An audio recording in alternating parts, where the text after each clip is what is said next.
On va accueillir Madame Sylvie Joseph, du groupe La Poste, qui va nous faire un exposé, une présentation sur le groupe La Poste transforme ses modèles, sa relation client et sa culture pour conquérir l'avenir. Merci beaucoup. Je vais surtout essayer de vous faire partager en fait une expérience que nous vivons tous les jours, puisque, pour être totalement honnête avec vous, nous apprenons en marchant, comme tous, je pense, aujourd'hui avec le numérique. Ça n'est pas une science exacte, et c'est surtout difficile pour une entreprise comme la nôtre, le groupe La Poste, qui a 5 siècles d'existence derrière elle, certes, qui a vécu beaucoup de révolutions économiques et d'organisation, mais le numérique est quelque chose qui, comme vous l'avez certainement constaté, bouleverse à plus d'un titre les organisations, les systèmes, la façon de faire son business. Et c'est ce que je vais essayer de vous expliquer rapidement, en une vingtaine, 25 minutes, et essayer de vous faire toucher du doigt. Alors, je ne vous ferai pas l'injure de vous présenter le groupe La Poste. Je pense que vous le connaissez bien, vous le pratiquez, je l'espère. Je vais juste vous présenter en introduction ses ambitions et vous expliquer en quoi le challenge est non négligeable. Ensuite, je m'attarderai sur une deuxième partie sur justement les nouveaux paradigmes du numérique qui sont imposés par des acteurs que l'on appelle aujourd'hui, enfin que l'on nomme par un acronyme qui représente les 4 plus grandes capitalisations aujourd'hui, que sont Google, Apple, Facebook et Amazon, donc les fameux GAFA. Et je vous expliquerai 2 points de vue qui nous semblent être extrêmement structurants dans la façon de penser la révolution numérique et d'essayer de la mettre en place, évidemment, dans nos entreprises. Et puis, dans une dernière partie, j'essaierai et je tenterai de vous faire partager comment nous essayons de nous transformer et les grands points clés que nous avons retenus pour travailler à notre transformation, tant vis-à-vis d'ailleurs de nos clients, qu'ils soient institutionnels, industriels, donc B2B, ou bien sûr consommateurs finaux, que vis-à-vis de nos propres collaborateurs, puisque évidemment, c'est un point extrêmement important de la transformation que d'emmener l'ensemble de nos collaborateurs dans ce mouvement. Alors, très rapidement, deux éléments sur le groupe La Poste. Vous avez donc à l'écran les ambitions de La Poste à l'issue de son plan actuel 2015-2020, Conquérir l'avenir. Je ne vais pas commenter cette trajectoire financière, simplement vous dire qu'aujourd'hui, nous pesons aux environs de 22 milliards de chiffre d'affaires. Donc, en gros, ça nous emmène sur une trajectoire de 2% de croissance par an. C'est relativement respectable dans un contexte de croissance extrêmement molle sur le plan français. C'est quand même pas une ambition démesurée. Sauf que nous avons effectivement aujourd'hui un groupe qui voit certaines de ses activités en croissance, la banque par exemple, mais aussi le colis. Le colis, c'est 7 à 8% de volume colis par an de plus pour le marché, du fait de l'Internet. C'est un bon impact de l'Internet. Mais parallèlement, nous avons aujourd'hui la moitié de nos activités, donc historiques, le courrier, qui sont, elles, touchées de plein fouet par la baisse des volumes, puisque là, la concurrence d'Internet se joue dans l'autre sens, effectivement, dématérialise les échanges de plus en plus. Et donc, c'est une diminution annuelle pour l'instant de 7% par an de nos volumes. Et donc, en gros, entre 2008 et 2020, nous aurons perdu, normalement, si tout va bien, la moitié de nos flux. Je dis bien si tout va bien. Voilà, donc vous imaginez l'impact que ça peut avoir. Donc, clairement, et que ce soit pour des modèles en difficulté comme le courrier, que ce soit pour des modèles en croissance comme la banque ou le colis, nous avons de toute façon, dans tous les cas de figure, l'impact du numérique qui transforme profondément ces métiers. Et je crois qu'il y a quelques banquiers dans la salle, et je pense qu'ils comprennent ce que je veux dire. Donc, on doit se réinventer. Et on doit se réinventer avec une nécessité de se transformer profondément pour devenir effectivement, parce que c'est quelque chose auquel on croit beaucoup, et particulièrement dans une société numérique, le premier réseau connecté de proximité qui allie le physique et le digital. Et puis aussi un élément sur lequel je vais m'appesantir un tout petit peu dans la partie qui suit, qui est la première base de données en France. Alors, en fait, on l'a déjà, puisque nous opérons pour un certain nombre de nos clients et nous avons la plus grosse base française de consommation par foyer et par individu. qui est dans une de nos filiales. Mais nous ambitionnons aussi d'aller beaucoup plus loin et d'être nous-mêmes, pour nous-mêmes d'ailleurs, un acteur important avec une connaissance client approfondie. Et puis avec cette logique qui peut paraître ringarde éventuellement de nos jours, qui est le service public, que nous avons, nous, profondément chevillé au corps, et par convention avec les pouvoirs publics, mais qui est probablement ce service public, cette culture de service public, de moins en moins ringarde et de plus en plus d'actualité dans une économie servicielle, notamment au service des territoires. Alors, je vais rentrer un tout petit peu dans le détail de quelques éléments que je voulais faire ressortir avec vous et vous faire partager, et ça aura d'autant plus d'écho par rapport à ce qui vient d'être dit juste avant. C'est les paradigmes issus donc de ces fameux GAFA, de ces grandes entreprises mondiales qui sont aujourd'hui des plateformes à la fois d'intermédiation et de prestation de services en ligne. Alors, très clairement, ce qui est important à avoir en tête, c'est que, d'abord, leur terrain de jeu, il est juste mondial. C'est-à-dire, quand nous raisonnons franco-français, péniblement européens, eux, ils ne s'embarrassent pas, ils raisonnent mondial. Et comme la Terre entière, parce qu'aujourd'hui, il y a à peu près la moitié de la population mondiale qui est couverte par une connexion Internet, et comme c'est limitatif pour le développement de leur business, ils ont décidé, pour 2 d'entre eux au moins, d'investir dans des ballons en atmosphère basse, de façon à pouvoir couvrir par le ciel les connexions Internet qui ne sont pas faciles à faire par le sol, notamment sur le territoire, enfin sur le continent africain.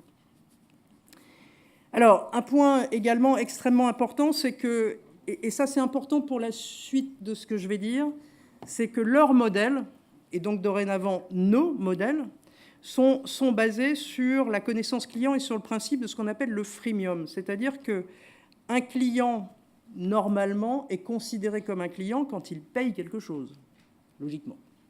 Enfin, c'est comme ça qu'on fonctionne. C'est comme ça que nous fonctionnions, d'ailleurs, dans le groupe La Poste. Eh bien, en fait, là, ça change tout, parce qu'un client est considéré comme un client quand, il a eu la gentillesse de s'intéresser à vous, c'est-à-dire de venir vous voir dans un point physique ou de se connecter sur un point électronique, mais pas forcément de vous acheter quelque chose, et 2, quand il a l'extrême gentillesse de vous laisser quelques traces de son passage, en l'occurrence quelques données d'information sur lui-même, ne serait-ce que son adresse email par exemple, ou son numéro de téléphone mobile. A fortiori, ça devient un client quand il commence évidemment à sortir sa carte bleue.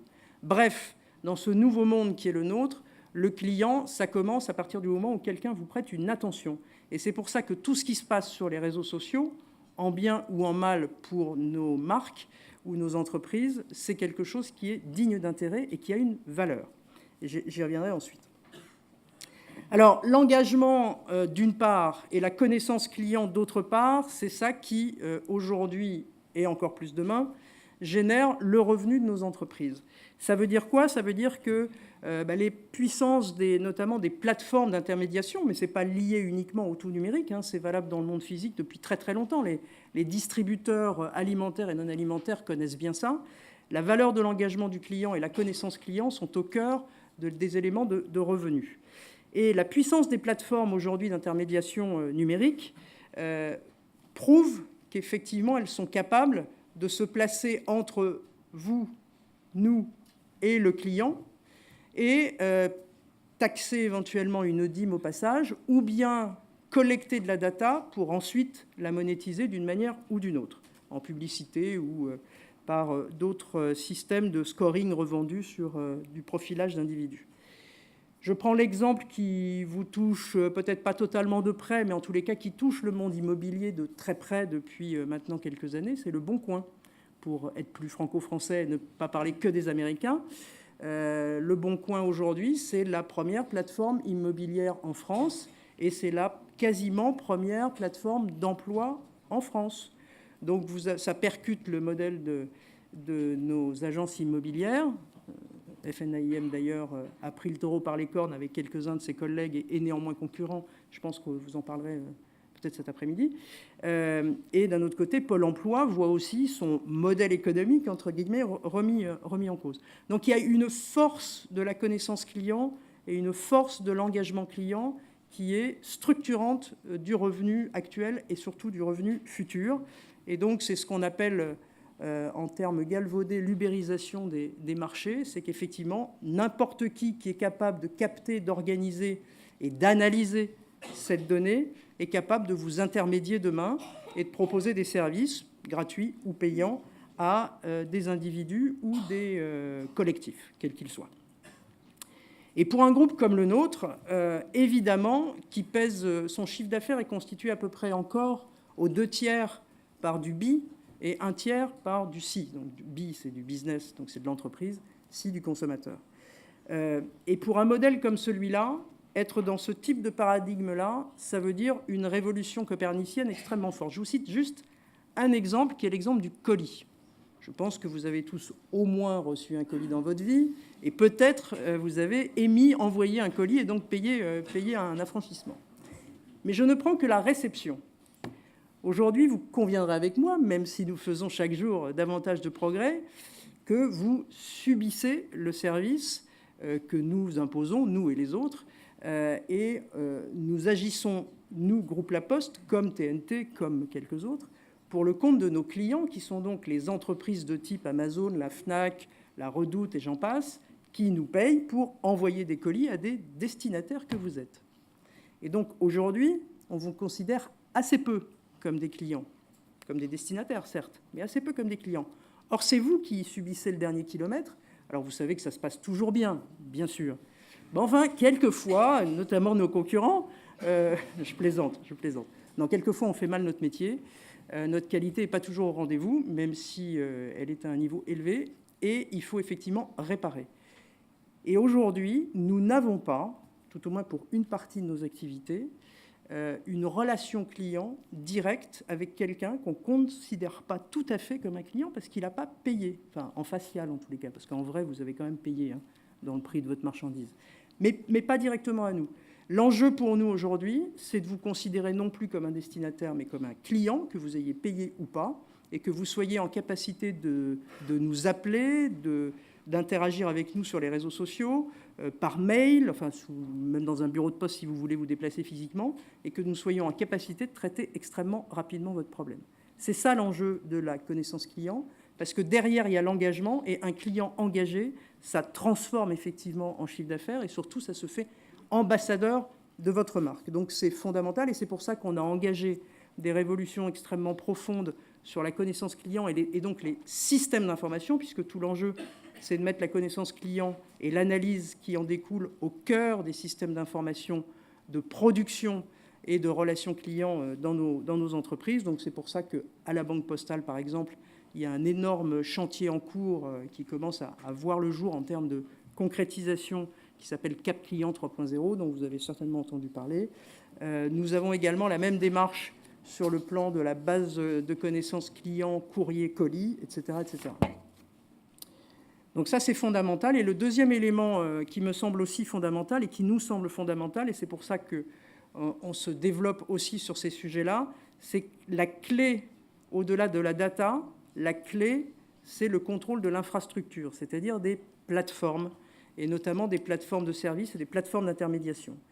Juste pour rappel, si je prends les 4 plus grandes capitalisations mondiales dont je parlais tout à l'heure, Google a gagné la guerre des navigateurs en 4 ans, donc c'est juste pour vous dire que les choses vont très vite. Apple a gagné et a créé le marché de la tablette en 80 jours. Facebook a capturé 16% de votre temps, alors peut-être pas le vôtre, mais celui de vos enfants, en 10 ans. Et Amazon a remplacé probablement l'un de vos distributeurs favoris, comme par exemple la Fnac, pour ne pas le citer, ou d'autres, en moins de 7 ans. Et aujourd'hui, c'est le 15e distributeur mondial. Tout ça pour vous dire que, et là je vous ai mis quelques exemples, ils ont un contrôle de l'infrastructure et ils étendent leur capacité dans les infrastructures pour pouvoir mieux piloter la data et la relation client, puisque c'est ça qui fait votre revenu. C'est-à-dire qu'eux, ils ne raisonnent pas du tout comme on l'a fait souvent, c'est-à-dire que le chiffre d'affaires est le résultat d'un produit par la valeur de ce produit, par le nombre de produits vendus, mais bien par la valeur générée par un client sur une part de portefeuille la plus large possible. Et donc, ils partent bien du client. Alors, et en plus, ils réinvestissent effectivement plus du tiers de leur cash flow dans la relation client et dans l'expérience client, dans l'ergonomie de leur système, dans la fluidité et la simplicité de leur boutique, on va dire ça, parce qu'on peut considérer qu'une plateforme en ligne, c'est aussi une boutique. Et vous savez peut-être aussi qu'un certain nombre d'entre eux réinvestissent aujourd'hui ou investissent dans des boutiques physiques. Parce qu'en fait, ils se sont rendus compte d'une chose, que ce que nous savons depuis longtemps, c'est que quand on voit un client, quand on peut le toucher, lui parler et être beaucoup plus à l'écoute, c'est autrement plus enrichissant sur ses comportements et sur ce qu'il pense de vous qu'effectivement une relation à distance, aussi perfectionnée soit-elle. Donc, on a, ça je vais passer rapidement, on a effectivement une relation client qui se transforme profondément, et c'est la raison pour laquelle, dans le groupe La Poste, nous avons et nous continuons à transformer profondément le client. J'ose espérer que vous fréquentez toujours nos bureaux de poste, au moins un petit peu, même si effectivement on doit regretter une baisse de fréquentation parce que effectivement le digital vous permet de faire des opérations en ligne, et on vous le permet de plus en plus d'ailleurs, tout comme des opérations physiques. Donc vous modulez vos comportements entre le physique et le digital, mais nous avons opéré une transformation profonde en 2009-2010 d'un certain nombre de nos bureaux de poste, justement pour mettre au cœur la relation client, pour la transformer. Et au passage, je vous précise que nous n'avons pas changé nos guichetiers. Donc ils se sont adaptés, et très vite d'ailleurs, et sans difficulté. Nous avons aussi organisé l'automatisation d'un certain nombre de nos tâches sans grande valeur ajoutée pour pouvoir dégager du temps de conseiller, du temps de guichetier, pour le réinvestir sur des opérations à plus forte valeur ajoutée, comme par exemple de la banque opération simple ou des nouveaux services comme la Poste mobile. Si nous n'avions pas fait ça, nous n'aurions probablement pas pu développer la Poste mobile qui nécessite beaucoup de conseils en one-to-one. Nous avons aussi profondément remanié nos sites Internet de façon à construire... nous avions une palette de sites absolument incroyable, mais qui était très déroutante pour le client et qui ne produisait pas de vente croisée, puisque vous deviez vous identifier sur quasiment chaque produit. Donc là, on a tout regroupé tout sous un même toit, de façon à ce que ce soit beaucoup plus ergonomique pour vous et beaucoup plus facile. Et ça produit mécaniquement, sans même faire de publicité, évidemment de la croissance additionnelle, de la vente additionnelle. Alors, on a donc remis à plat, et idem dans la banque, je pourrais vous donner plein d'exemples, mais vous me poserez plein de questions tout à l'heure.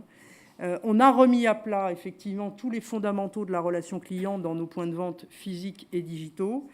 Ça, c'était l'étape 1. On a remis ça aux normes. C'est terminé aujourd'hui. Aujourd'hui, on passe dans une phase 2, beaucoup plus compliquée, qui est l'interconnexion de ces réseaux-là, à chaque fois que ça a du sens, évidemment, sans oublier ce qu'on évoquait tout à l'heure, c'est-à-dire la relation client et les call centers, et tout en intégrant avec ces nouveaux réseaux dits sociaux, qui sont également très pourvoyeurs d'éléments d'information, voire même de relations clients. Par exemple, si je prends le cas de Chronopost chez nous, mais je pourrais vous citer Colipost aussi, et même la banque qui mène une expérience sur Facebook, mais en tous les cas, Chronopost, l'essentiel de la relation client avec le consommateur final se fait par Twitter. Alors aussi parce que nous n'avons pas mis de plateforme d'appel derrière, mais volontairement. Donc voilà, et ça se passe effectivement très bien, et la plateforme d'appel, elle est en 2e niveau si nécessaire. Donc tout l'enjeu aujourd'hui, c'est véritablement cette interconnexion, et ça signifie une transformation profonde de nos systèmes d'information, d'une part, et de notre culture, notre façon de faire, et d'une logique de transversalité, merci, qui n'est pas absolument naturelle dans un groupe comme le nôtre, mais je pense dans beaucoup de groupes qui ont une histoire, plutôt une logique de culture hiérarchique descendante, et pas fondamentalement, effectivement, quelque chose qui est transversal, horizontal, plat. Donc ça, il faut beaucoup travailler, j'y reviendrai dans un instant. Alors, je vais vous parler effectivement de notre méthode de transformation, alors qui vaut ce qu'elle vaut, hein. Je ne suis pas du tout là pour vous donner des leçons, mais plutôt des éclairages sur la façon dont nous avons procédé, et d'ailleurs plutôt empiriquement, pour être tout à fait honnête. Alors, tout d'abord, un point important, qui nous a semblé important, c'est d'avoir un système d'innovation qui soit très ouvert, et très ouvert sur un environnement très, très large, vous le voyez là, puisqu'on est à la fois en connexion avec, à chaque fois que c'est nécessaire et possible, nécessaire ça l'est toujours, mais possible, avec nos clients, mais aussi avec des environnements de pouvoir public et de territoire, et de collectivités locales et territoriales, puisque nous, c'est une partie importante et une composante de nos activités, de notre ADN, mais également avec tout ce qui est monde académique, étudiant, etc., etc., et y compris, vous allez le voir dans un instant, également un écosystème numérique, un écosystème de start-up. Alors ça, c'est important parce qu'on considère que la voix du client, elle est centrale pour se transformer et qu'effectivement, c'est de cet enrichissement, de cette connaissance, y compris sur tout ce que peuvent nous apporter les autres, que nous progressons et que nous comprenons mieux le monde dans lequel nous vivons et que l'on peut mieux s'y adapter, en tous les cas, plus vite. Donc cette coopération avec l'écosystème, elle est de plus en plus importante, y compris d'ailleurs dans le développement de produits. On fait de plus en plus de co-construction ou de co-opétition, voilà, ou de concertation même sur des projets avec des partenaires. Et on a également mis ça en œuvre en interne parce que, je vous le disais, on est une entreprise très en silo. Et évidemment, c'est une limite à la transversalité. Et donc, pour faire travailler des équipes qui doivent le faire ensemble, mais qui appartiennent à des BU, à des branches d'activités différentes, on constitue des groupes projets, mais on le met même sous une espèce de, alors c'est fictif, mais sous une logique juridique, avec un PNL dédié, avec un patron dédié, des gens qui sont détachés pour une période déterminée, de façon à mixer les équipes internes. Chose que d'autres font avec l'externe et que nous faisons aussi avec l'externe. Alors, je vous le disais, on a également choisi, comme beaucoup d'entreprises d'ailleurs qui prennent la transformation numérique à bras-le-corps, de travailler avec un accélérateur de start-up, enfin de créer un incubateur. Donc on a une vingtaine de start-up qui portent chacune un projet qui est directement en lien avec nos activités actuelles ou en développement, et donc systématiquement sponsorisé par un acteur métier du groupe. C'est pas juste un incubateur à côté pour faire joli. C'est véritablement tout le temps maillé avec des sujets de développement pour nous et de développement stratégique souvent, évidemment, pour identifier et pour tester surtout les pépites potentielles de demain. Et en sachant évidemment que dans le lot, il faut accepter, j'y reviendrai aussi, une part d'échec. Parce que ça fait partie, hélas, c'est la vie, mais du monde d'aujourd'hui et du monde de demain, c'est que l'échec doit être au cœur de votre stratégie et au cœur de vos calculs de retour sur investissement. Ce qui est un peu plus compliqué, surtout quand on parle à des banquiers. C'est aussi un système qui est pertinent, alors à petite échelle, parce qu'en face, les entreprises sont petites en ressources humaines, mais pour irriguer aussi une nouvelle façon de penser pour des équipes internes qui vont se confronter dans le bon sens du terme, à ces gens dans les incubateurs. Donc ça permet de développer effectivement, pour ceux qui ne l'ont pas inné, et c'est rare, l'esprit entrepreneurial, l'agilité, etc., une autre façon de penser. Et je vous le disais, ça permet de se confronter aussi à d'autres façons d'analyser le ROI et de savoir gérer ce que je vais appeler la problématique du temps en matière de retour sur investissement et de coût du capital. Je vous donne en exemple Amazon qui n'a jamais à ce jour, donc je vous ai dit qu'ils sont nés il y a plus d'une quinzaine d'années, ils n'ont jamais distribué de dividendes. Ils ont un modèle qui aujourd'hui est légèrement bénéficiaire, mais très légèrement, et encore par rapport à leurs activités annexes de cloud services. Et ce sont des gens, en revanche, qui ont une capitalisation boursière qui est phénoménale. Et tout l'enjeu aussi, c'est de considérer ce qu'on ne fait peut-être pas suffisamment, ou pas naturellement, c'est la capitalisation boursière, ou la valeur future quand on n'est pas en bourse, qui est constituée par le capital de connaissances clients et d'engagement client que vous avez. Parce qu'en fait, c'est ça la base aujourd'hui, et bien sûr la qualité de la prestation de service. Donc ça remet en cause aussi des paradigmes de jugement et d'analyse financière, et c'est compliqué pour des entreprises comme les nôtres, qui sont plutôt sur des schémas assez standards. Alors un autre élément extrêmement important que nous avons toujours mis en œuvre, mais particulièrement accéléré et densifié depuis 2008-2009, depuis la transformation des bureaux de poste, et nous avons mené aussi le projet Factéo de cette manière-là, et le projet Smartéo, qui est l'équivalent dans les bureaux de poste, et bien d'autres encore. Je pourrais citer également Cap Client. On est dans une logique de concertation, de co-construction, d'expérimentation, donc petit au départ, d'expérimentation in vivo de tous nos projets. C'est-à-dire on part de petites zones test et ensuite on teste pendant le temps qu'il faut, en l'occurrence Factéo, puisque ça c'est Factéo. Ça nous a pris plus de 3 ans, mais on a co-construit les solutions, l'infrastructure, les applications pour le facteur, etc., et pour les clients, d'abord avec les facteurs, donc avec un certain nombre de facteurs tests dans 3 zones, et puis ensuite progressivement avec les clients, et en y mixant, c'est ce qui s'appelait la fabrique, là en l'occurrence, toutes les parties prenantes de l'entreprise. C'est-à-dire que tout le monde se retrouvait tous les vendredis, enfin tous les gens qui étaient censés travailler sur ce projet, tous les vendredis se retrouvaient dans ce qu'on appelle une PPDC, c'est un centre de distribution, de tri et de distribution courrier, pour travailler avec la zone test et avec les facteurs. Et toutes les semaines, on faisait le retour de l'expérimentation menée, et puis on réinjectait effectivement des idées, et on travaillait sur les idées avec l'ensemble des parties prenantes. Et en particulier aussi, les parties prenantes IRP, sociales, les organisations syndicales, parce que là aussi, plus vous les mettez tôt dans la concertation, mieux elles comprennent ce que vous voulez faire, et plus c'est facile de trouver des terrains d'entente par la suite. Alors, autre élément important, j'écoutais tout à l'heure la restitution, et vous l'aurez cet après-midi, puisque la partie numérique, on nous a fait saliver. Mais vous parliez d'utilisation du numérique.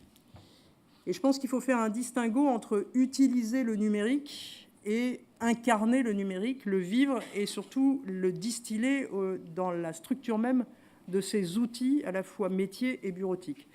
Et puis offrir la capacité à vos collaborateurs, et peut-être même au-delà, dans des périmètres plus larges qui sortent du contexte de l'entreprise au sens juridique, c'est d'offrir des plateformes d'échange. Et c'est ce que nous avons fait. Nous avons une expérimentation en cours qui va bientôt passer sur un déploiement cible à la fin de l'année. Nous avons aujourd'hui plus de 11 000 postiers, toutes branches confondues, toutes activités confondues, qui se prêtent au jeu de la collaboration sur donc une plateforme, enfin un certain nombre d'outils que vous voyez là, et particulièrement une plateforme d'échange, donc ce qu'on appelle un réseau social d'entreprise. Et en fait, on s'aperçoit que d'abord, c'est pas inné, ça s'acquiert déjà, au cas où vous en douteriez. Donc il faut se former à la collaboration, c'est pas du tout inné, et surtout quand on est français, parce qu'on ne nous l'apprend pas à l'école, on nous apprend plutôt l'inverse. On nous apprend à être premier de la classe, mais pas à collaborer avec le voisin. Donc ça s'apprend, mais ça s'apprend, et c'est valable aussi bien dans le monde physique que dans le monde numérique. Mais par contre, ça a des effets de levier absolument incroyables sur la performance de l'entreprise, sur certains aspects de la qualité de vie au travail, et sur la montée en compétences collectives. Enfin, connaissances, je dirais plutôt que compétences, dans un premier point. Donc c'est un vrai accélérateur, y compris de business, et nous, on l'a vérifié avec des expérimentations tout à fait probantes. Alors, transformer une entreprise comme la nôtre, qui, je vous rappelle, a un peu plus de 260 000 collaborateurs, 1% de la population active française, deuxième employeur après l'État, transformer plus de 260 000 collaborateurs avec des profils extrêmement différents et les plonger dans le numérique pour qu'ils s'y sentent à l'aise, qu'ils n'en aient pas peur et qu'ils l'incarnent et qu'ils le vivent au quotidien, ça nécessite effectivement à la fois un peu de travail et quelques investissements. Donc clairement, on a focalisé nos efforts sur 3 sujets en matière de RH. Le premier, c'est l'identification et la cartographie des compétences pour là aussi mieux piloter le développement que nous avons à faire et l'évolution des parcours professionnels, pour là aussi ne laisser personne, autant que faire se peut, sur le bord de la route. Donc ça, c'est le premier sujet, sur lequel d'ailleurs on part de quasiment rien, pour être tout à fait honnête, mais on a identifié des systèmes qui sont d'ailleurs dans les mains de start-up aujourd'hui, qui peuvent nous permettre d'aller très très très vite sur ce sujet. Donc on pourra en reparler si vous voulez, parce que on aura tous et on a tous les mêmes sujets. Deuxième point de focalisation, c'est la formation. Et donc, on a tout un plan de formation pour accompagner notre transformation en général et la transformation numérique en particulier.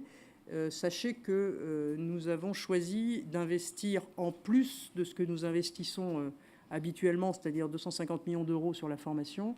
Nous avons décidé d'investir sur 5 ans 450 millions de plus, justement pour accompagner spécifiquement cette transformation et plus particulièrement la transformation numérique au sein de celle-là. Donc c'est un vrai challenge que d'accompagner effectivement nos collaborateurs, et on commence à mettre en place tout un tas de contenus après avoir identifié ce dont ils pourraient avoir besoin en fonction des profils qu'ils représentent. Et puis le troisième sujet sur lequel on va beaucoup travailler une fois qu'on aura passé le premier et le deuxième, mais surtout le premier, c'est tout le travail autour de la mobilité professionnelle, de l'adéquation de l'offre interne de job et la demande interne, puisque nous fonctionnons essentiellement à guichet fermé, si j'ose dire. Tout ce qui est effectivement évolution professionnelle, évolution des compétences, pour une meilleure adaptation de nos collaborateurs en fonction des besoins que revêtent le plan stratégique et la transformation du numérique.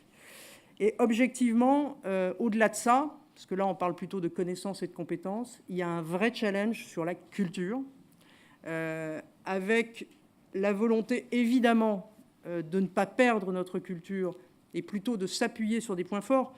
J'évoquais l'ADN du service public tout à l'heure, c'en est un. Il y en a un autre que nous avons aussi beaucoup développé dans le groupe pour nos clients et pour nous-mêmes, c'est la confiance, qui est le maître mot de l'économie numérique. Sans confiance, il n'y a pas d'économie du tout, mais encore moins d'économie numérique. Et à l'interne, c'est également extrêmement important parce que seule la confiance permet de manager un peu autrement et de manager de manière plus transversale. Donc tout l'enjeu, c'est de faire évoluer notre culture sans la perdre et sans perdre ses valeurs et ses points de force. Et en sachant que, et ça c'est ce que l'on répète notamment à nos managers, c'est que transformer une entreprise, c'est d'abord se transformer soi-même individuellement. Donc on a un énorme enjeu aussi d'accompagnement et de plan d'accompagnement managérial sur cette cible-là. Et puis on essaye, parce que ça pour le coup, ça n'est pas totalement dans notre ADN, on essaye aussi de développer l'intrapreneuriat, donc le désir d'initiative, de prise d'initiative, d'autonomie, de développement de business à partir d'idées qu'on peut avoir. Et donc, on a mis en place un programme qui en est à sa fin de deuxième année, qui commence son troisième cycle. Le but étant de sélectionner les pépites de demain au travers de projets proposés par des groupes de postiers. Et donc, il y a tout un schéma encadrant qui les place dans une posture similaire à celle d'une start-up face à un fonds d'investissement, pour être clair, mais avec tout un cheminement d'accompagnement et de formation tout au long du parcours. Et on retient donc par an 3 grands projets qui nous semblent être les plus probants. Et ils ont donc 3 périodes de 6 mois pour faire la preuve que leur proposition de projet économique fonctionne, donc en vrai. Et puis pour terminer, je vous le disais à l'instant, le dialogue social alors, est aussi une des composantes de la manière dont nous menons la transformation chez nous. Ça a toujours été très fortement inclus dans les démarches de la Poste, mais plus encore aujourd'hui, effectivement, ce souci et ce souhait de dialogue social au plus près des besoins en territoire ou des besoins des individus, des collaborateurs, mais aussi au plus près des projets de transformation que nous menons. Et donc la participation des partenaires sociaux, ou à tout le moins tous ceux qui le souhaitent, dans les expérimentations est absolument fondamentale dans notre système. Et ça a même été jusqu'à signer dans le cadre du plan stratégique un certain nombre d'accords qui composent donc ce qu'on a appelé le pacte social et notre projet, donc un avenir pour chaque postier. Et puis, juste avant de vous rendre la parole, sachez aussi, parce que ce n'était pas le lieu ici, mais je ne peux m'empêcher que de valoriser ce que fait l'entreprise. Nous avons au service des entreprises, et peut-être des vôtres plus spécifiquement, des services numériques qui vous permettraient effectivement d'appréhender certains de vos processus métiers un peu différemment. Et je fais référence en particulier à ce que nous avons développé et que nous allons considérablement enrichir et porter à la connaissance du grand public à partir du milieu de l'année, qui est tout ce qui est autour de la confiance numérique, de l'identité numérique, de la sécurisation des échanges dans des coffres sécurisés. Et par exemple, pour vous, ça peut être l'envoi de quittances, les contrats de bail, soit de manière dématérialisée avec effectivement des allocataires ou des locataires qui ont un coffre sécurisé. Donc une application que vous pouvez télécharger si ça n'est pas fait, ça s'appelle DigiPost Pass sur Android ou sur iOS, Apple, qui facilite énormément les échanges, qui vous permet de certifier votre identité et qui vous permettra, donc dans très peu de temps, puisque nous avons été labellisés France Connect, d'accéder à un certain nombre de e-services, notamment administratifs, et ça vous permettra également d'échanger bien d'autres éléments. Donc c'est une infrastructure sur laquelle nous pourrions réfléchir avec vous pour construire effectivement vos services de demain, tout comme vous avez une application qui s'appelle DigiShoot, qui peut être tout à fait couplée à ça et qui permet effectivement de certifier des envois photos, notamment quand vous avez, hélas, des sinistres. Bon, bravo. Si vous voulez, vous pouvez...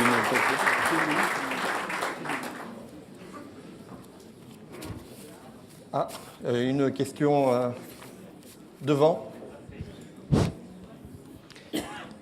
DigiPost, DigiShoot, ça fait un petit moment qu'Habitation de 16 on l'utilise, plus d'1 an et demi. Le gros problème qu'on rencontre actuellement, c'est d'arriver à capter l'attention de nos locataires. 30 000... L'attention des locataires sur ce service, 30 000 logements, 600 coffres ouverts, et ils se ferment régulièrement. C'est-à-dire que les gens n'ont pas encore intégré le numérique dans l'appropriation, ils veulent encore du papier. Donc ça, c'est une réflexion qu'il faut qu'on ait tous dans la transformation numérique. C'est que nos clients locataires ont encore un gros frein à l'usage de ces outils-là. Le deuxième axe de DigiPost, c'est aussi l'utilisation pour nos salariés de l'envoi du bulletin de paye dématérialisé, qui est un sacré avantage, en termes notamment de coûts de gestion. Et pareil, 900 collaborateurs, 180 coffres ouverts, les gens veulent du papier. Voilà, alors, une des grosses difficultés, mais je voulais vous faire réagir là-dessus. Oui, alors je ne dirais pas forcément les gens veulent du papier, même si effectivement on a encore du mal à se séparer de ses habitudes. Je pense que la balle est plutôt dans notre camp, c'est DigiPost passe, c'est pas mal enrichi de nouvelles fonctionnalités, mais on a encore un sujet d'usage.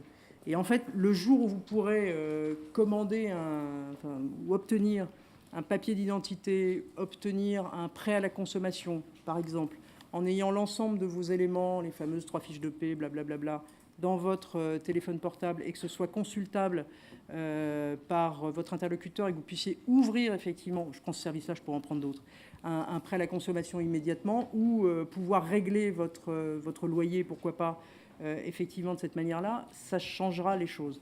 Et c'est pour ça d'ailleurs que l'on a déjà enrichi et simplifié d'ailleurs d'un point de vue ergonomique l'application et qu'on s'apprête à faire un très gros lancement parce que vous avez raison aussi, il est certain que des approches numériques comme celle-là, si elles ne reposent pas sur un nombre d'individus suffisant et des usages suffisants, ça ne fonctionne pas puisqu'il n'y a pas l'entretien et il n'y a pas la démarche de recommandation par exemple. Donc d'où un besoin de plan de com musclé, ce qui va être le cas, et puis d'usage. Et donc notre habilitation France Connect nous permet d'ouvrir effectivement la possibilité à plein de e-services, y compris administratifs, qui vont rendre l'usage au cœur de cette application. Son petit problème, c'est celui-là aujourd'hui.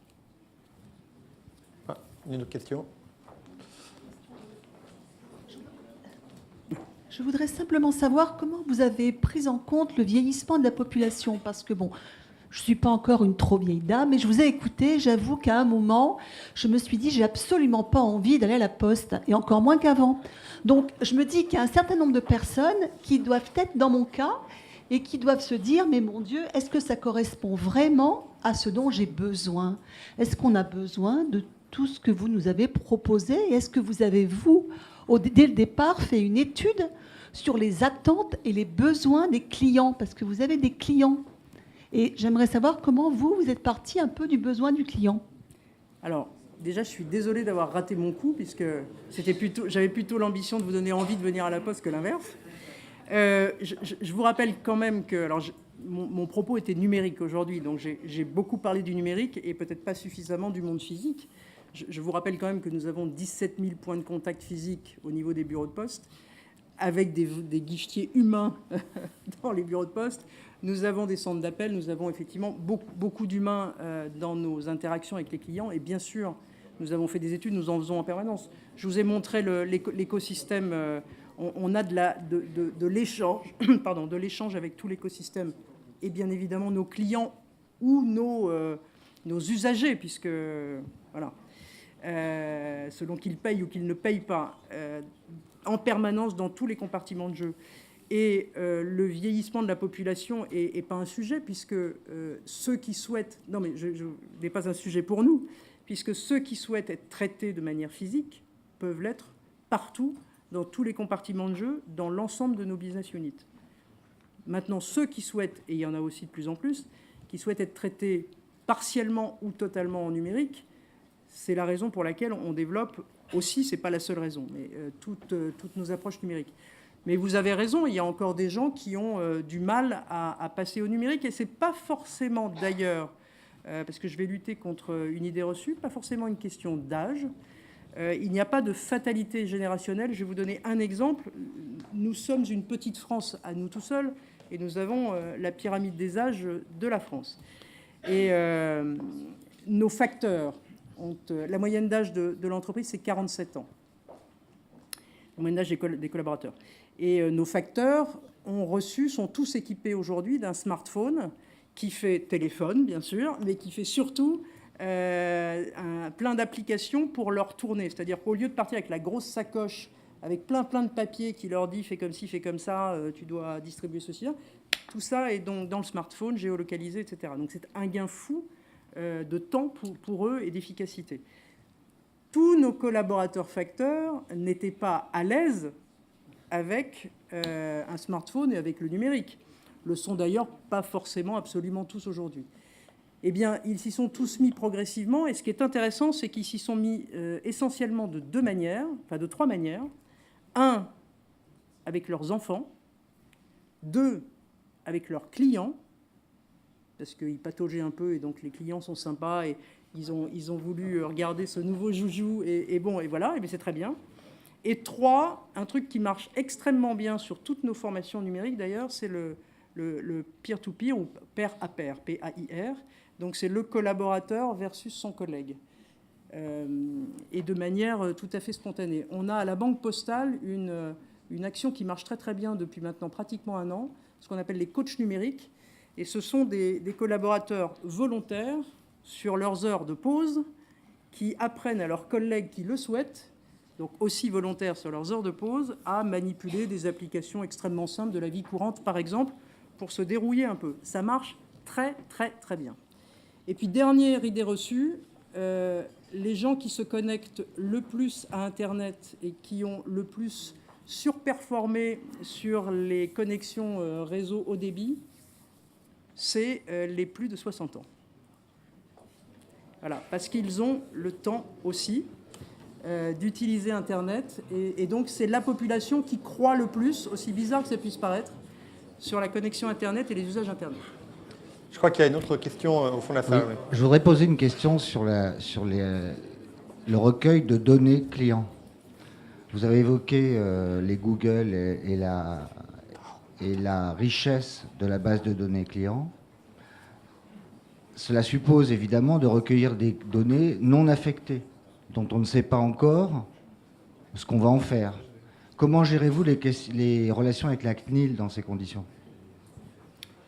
Alors, si je comprends bien votre question, il y a ce qu'on appelle de la donnée non structurée externe qu'on peut capter au travers des réseaux sociaux, etc., et donc qui n'est pas forcément reliée à un individu ou à un foyer.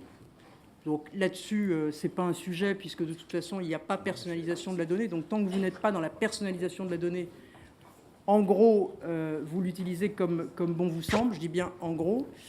En revanche, quand vous commencez à travailler de la donnée identifiée, là, on se conforme évidemment strictement aux lois et à la CNIL en particulier.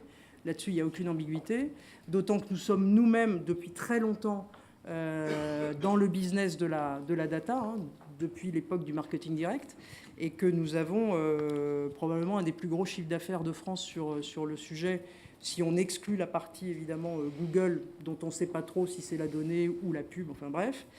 Mais nous, en capacité de location de données, on est probablement le plus gros acteur en France. Et donc on se conforme strictement aux lois, et après, ce n'est pas tant le sujet. Le sujet, c'est véritablement la confiance que vous organisez et que vous mettez vis-à-vis de votre client ou de votre futur client. Enfin, en tous les cas, la personne dont vous avez sur laquelle vous avez de la donnée personnalisée. Je vous donne un exemple. Nous, quand vous venez rechercher un colis contre signature ou une lettre commandée, on vous demande systématiquement votre carte d'identité. Demain, pourquoi ne pas imaginer de l'avoir authentifié préalablement, que vous l'ayez dans votre smartphone, dans votre Digipost, et que vous ne soyez pas obligé de la reproduire physiquement, voire même pas forcément de nous la montrer, mais de vous identifier simplement en passant devant une borne, ce qu'on appelle des e-beacons par exemple, mais je ne vais pas rentrer dans le détail, mais peu importe, retenez une borne RFID qui vous identifie et qui certifie que c'est bien vous, etc., et qu'on peut vous donner le colis. Donc, ce qui est important, c'est la confiance que vous instaurez avec vos clients ou vos futurs clients et les règles que vous respectez quant à l'usage que vous faites de ces données. Et il y a une différence que nous faisons, nous, entre l'usage pour nous-mêmes, c'est-à-dire dans la relation avec vous, et l'usage qu'on peut faire sur la monétisation, où là, on est beaucoup plus prudent et on ne mélange pas, si j'ose dire, les torchons et les serviettes. Dans la façon de capter, et de toute façon, dans tous les cas, c'est de l'opt-in, donc on vous demande votre avis. De toute façon, pour respecter évidemment les règles CNIL. Et il y a encore une question, je crois, devant. C'est juste pour essayer de faire une transition et puis rassurer madame, vous nous avez énormément enrichi sur le numérique. Et donc j'avais plutôt un commentaire à faire. Je trouvais très pertinent en fait de mesurer le destinataire en tant que client et donc de bien comprendre que ce destinataire, on peut s'intéresser fortement à lui. Et ça me pose une autre question à transformer un peu dans notre monde et notre matière immobilière, qui touche un petit peu la séparation entre le comportement donc, dans le logement social de la présentation ou le traitement de la demande par rapport à l'offre. Et donc c'est bien un comportement, une réflexion que l'on aura, nous, à avoir. Donc j'étais plus dans le commentaire sur la transformation vers l'offre. Et il y a vous avez raison, il y a un vrai sujet que des écosystèmes comme le vôtre n'ont probablement pas encore abordé, qui est ce que j'appelle moi le géomarketing de l'offre et de la demande, qui aujourd'hui, versus ce qu'on faisait il y a 15 ou 20 ans, est encore plus pertinent et fin à faire, puisqu'on dispose, si on le souhaite, et si nos clients au sens large sont d'accord, on dispose d'une finesse d'analyse qui permet effectivement, en toute logique, de faire une parfaite concordance, sous réserve que l'offre soit égale à la demande, entre l'offre et la demande au bon endroit et au bon moment. C'est clair qu'il y a un champ immense là-dessus. Bon, écoutez, je crois qu'on va... Il y avait d'autres questions. Il y a sûrement plein de questions, mais on va... J'avais une question, enfin deux petites questions. Bonjour madame. Par rapport à la baisse attendue et très forte du volume du courrier, sauf erreur de ma part, j'ai cru comprendre qu'il y avait une augmentation du tarif du timbre. Alors, quelle est la stratégie derrière ? Et deuxième question, c'est par rapport à l'ubérisation des marchés. J'ai le sentiment, à titre personnel, qu'il y a un phénomène de saturation un peu par les publicités, etc. Est-ce que vous avez mené une réflexion à ce niveau-là ? Alors, sur votre première question, effectivement, vous avez raison. La hausse du timbre ne vous aura pas échappé et correspond tout naturellement à l'obligation qui nous est faite de distribuer le courrier partout en France, blablabla. Et donc à la nécessité d'avoir et d'entretenir sur le terrain une force de 85 000 facteurs, plus quelques petits centres de tri et de distribution, quelques petites flottes de camions et autres petites choses du même genre. Et qu'effectivement, si on souhaite, mais c'est un choix d'État, un choix français, si on souhaite avoir encore demain, 6 jours sur 7, son journal, son courrier ou ce qu'il en reste, ses colis, le facteur distribue un peu plus de 80% des colis qui nous sont confiés, évidemment, mais qui fait 70% du marché, ce qui nous est confié. Si on veut tout ça 6 jours sur 7 et si on veut tout ça proche de chez soi sans avoir à se déplacer, effectivement, il va falloir accepter de payer un tout petit peu plus cher le prix du timbre, en sachant qu'on a un territoire français qui est ce qu'il est, c'est-à-dire extrêmement vaste, et avec un habitat rural très développé, contrairement à tous les autres pays du monde.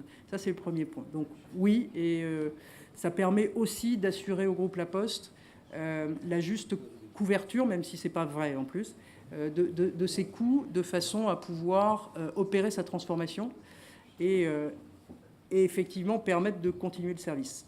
Sur l'ubérisation et sur la publicité plus exactement, vous avez raison, il y a une vraie question qui se pose aujourd'hui à la fois sur la saturation du modèle économique, au-delà de la saturation de tout un chacun de la recevoir éventuellement, et donc de la pertinence ou de la pérennité de certains modèles économiques, ce n'est pas le cas des nôtres, mais de modèles économiques qui sont exclusivement basés sur la publicité, et particulièrement sur la publicité online, en sachant qu'en plus, celle-ci se vend de manière extrêmement fine aujourd'hui.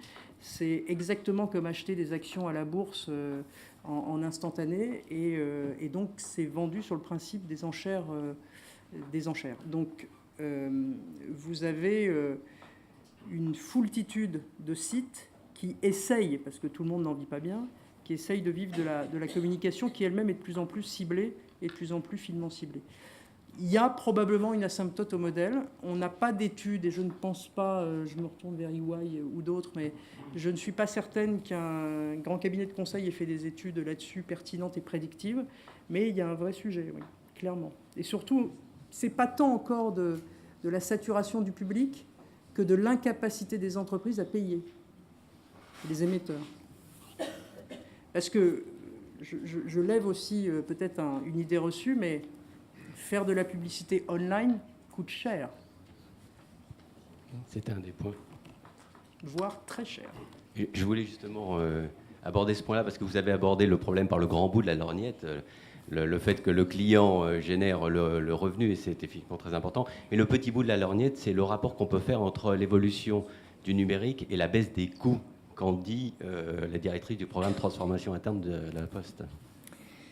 Eh bien, elle en dit que c'est un vrai sujet parce qu'effectivement, et c'est tout le sujet de la transformation des entreprises que je vais qualifier d'historiques, ou en tous les cas qui ont un peu plus de 100 ans au moins, qui sont sur des modèles physiques, a fortiori, et des modèles de coût de main-d'œuvre encore plus.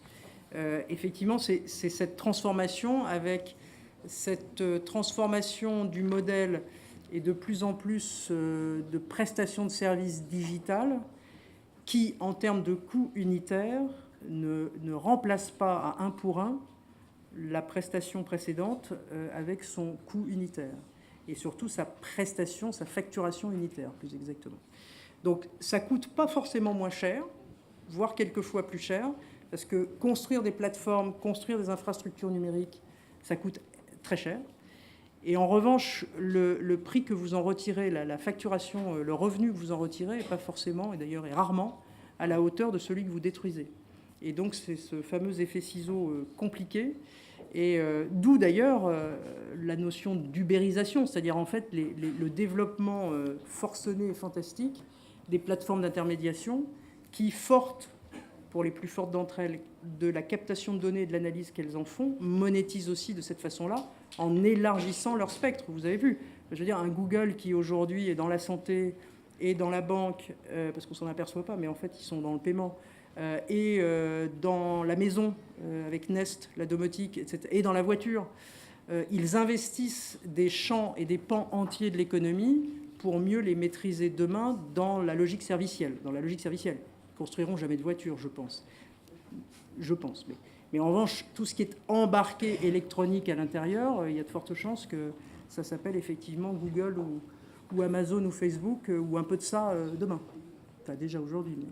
Donc le vrai sujet, il est là, et il est dans cette course, enfin de mon point de vue, mais ça c'est un avis tout à fait personnel, dans cette course de vitesse que nous devons mener, et notamment autour des 2 sujets que j'ai choisi de faire ressortir, parce que ma conviction personnelle est que, effectivement, les sujets sont autour de la capacité à analyser la data et à la monétiser d'une manière ou d'une autre, ou à s'ouvrir d'autres champs et d'autres territoires, et les infrastructures qui vont évidemment avec. En tous les cas, c'est le pari aussi que fait d'une certaine manière la Poste, tout en ne reniant pas son équilibre physique et digital. Là, on va passer vraiment aux 2 dernières questions. Donc là, il y a une question là, et je sais qu'il y a une autre question qui est par là-bas également. Et après, on conclut. D'abord, une observation, Ouais. moins de questions que des commentaires, mais d'abord, vous remercier, madame, de l'intérêt de votre présentation, parce qu'on y retrouve, même si les domaines paraissent a priori très éloignés, un certain nombre de préoccupations. Moi, je voudrais revenir sur deux choses que vous avez dites, notamment dans vos réponses aux questions. Je pense qu'aujourd'hui, c'est moins le papier que les gens demandent que de la confiance. Et vous avez utilisé cette notion-là. Je crois que le digital sans la confiance, ça sera une très grande difficulté pour nous. Cette confiance, moi aujourd'hui, j'ai pas confiance dans la poste, mais j'ai confiance dans le postier. J'ai confiance dans le gars qui arrive dans sa bagnole jaune et qui porte la baguette à la mamie, parce que moi j'habite en milieu rural, parce que le courrier il arrive à l'heure finalement avec lui, contrairement à tout ce qu'on dit. Le groupe La Poste, c'est très compliqué. Qui sait, qui y a derrière, c'est l'État, c'est pas l'État. Et finalement, le monde d'HLM, c'est la même chose. On est une institution à laquelle pas grand monde a confiance, pas forcément nos locataires. Par contre, le gardien, l'agent de service, le plombier, éventuellement même l'entreprise qui intervient dans le logement, je peux lui faire confiance. Je peux le laisser entrer dans mon logement pour faire des travaux, pour réhabiliter. Cette question de la proximité physique, je crois qu'aujourd'hui, c'est un des enjeux de la digitalisation, de la numérisation. Finalement, c'est l'humain qui est le médium des médias. Je crois que c'est sûrement sur ce sujet-là qu'on aura à se pencher. Deuxième point, c'est que finalement, nous, on n'a pas Uber, on a l'État. Puisqu'à travers le SNE, pour les collègues, je pense qu'ils feront le lien, ils l'ont déjà fait. Le SNE aujourd'hui, c'est-à-dire le système national d'enregistrement, qui conduit chaque locataire, enfin chaque demandeur aujourd'hui à s'enregistrer éventuellement tout seul sur Internet, à travers une plateforme qui s'appelle le SNE, finalement Hubert, il est là. Alors c'est Hubert ou François, ou je ne sais pas quel sera le prénom de notre futur ministre du Logement, en tout cas c'est Sylvia aujourd'hui, mais Hubert, il est là. Alors finalement, la donnée, est-ce qu'elle est au meilleur endroit ? Est-ce qu'elle est aussi disponible que l'on dit et qu'en sera-t-il demain ? Comment nous, organismes HLM, ferons évoluer aussi ça vis-à-vis de l'État qui n'a pas une vision du tout de la donnée comparable à celle que vous avez détaillée ? C'est à nous de le voir, et en tout cas à travers les outils de gestion partagée de la demande que certains organismes ont développés. Voilà, c'est les deux points qui me paraissent importants, la confiance et puis finalement l'intermédiation qui aujourd'hui dans notre marché est très travaillée par l'État. Réponse très courte. Sur la confiance, vous avez parfaitement raison. Et c'est bien l'humain qui incarne la confiance. De toute façon, la confiance, ça ne se décrète pas. Et c'est bien la raison pour laquelle le groupe La Poste fait le pari de pouvoir maintenir toutes ces entités physiques et surtout tous ces collaborateurs au contact du client, aussi reculés soient-ils, effectivement au fin fond du Larzac ou de l'Ardèche. Et vous avez parfaitement raison. Et nous, on pense profondément que le numérique ne se développera qu'évidemment s'il y a la confiance, mais si cette confiance est incarnée physiquement. Et c'est pour ça qu'on fait ce pari-là. Et si on doit rester le dernier des Mohicans, on sera celui-là. Et sur Uber l'État, ou l'État Uber, comme vous voulez, ou Sylvia, je pense que finalement, je vais peut-être paraître totalement béate devant l'État, ce qui n'est pas mon habitude, mais objectivement, je pense que nous avons peut-être une chance finalement, la fameuse exception française, que d'avoir un Uber étatique, même si, je vous l'accorde, il conviendrait de lui apprendre à profiter de son fonds de commerce de manière ouverte, mais il est en train de travailler quand même sérieusement là-dessus. Nous qui avons des rapports tous les jours, mais comme vous, je suppose, on travaille beaucoup d'ailleurs avec eux sur l'open data et sur le fait d'ouvrir, parce que autant un Google ne le fera jamais, autant l'État, et si possible vis-à-vis des entreprises françaises et uniquement celles-là, ou européennes éventuellement, mais dans une logique de protection et de défense nationale, pour le coup, économique, je pense que ça peut être une solution qui, à terme, nous avantage énormément, si on sait bien s'en servir tous ensemble. Oui, au final, on a l'impression que vous êtes le premier industriel de la donnée à visage humain. Vous êtes capable d'aller jusqu'au bout du chemin vicinal sur 2 roues pour tutoyer, faire minou-minou à quelqu'un. Et ça, votre communication ne le montre pas, ne donne pas envie. Donc on a l'impression... Oui, il y a eu des communications beaucoup plus rock'n'roll dans le passé. Il y a 30 ans, avec le GIRAP, on a mis 250 Minitel, un crayon lecteur optique interfacé, et puis on envoyait les gens payer à la poste pour chasser la monnaie du circuit par sécurité.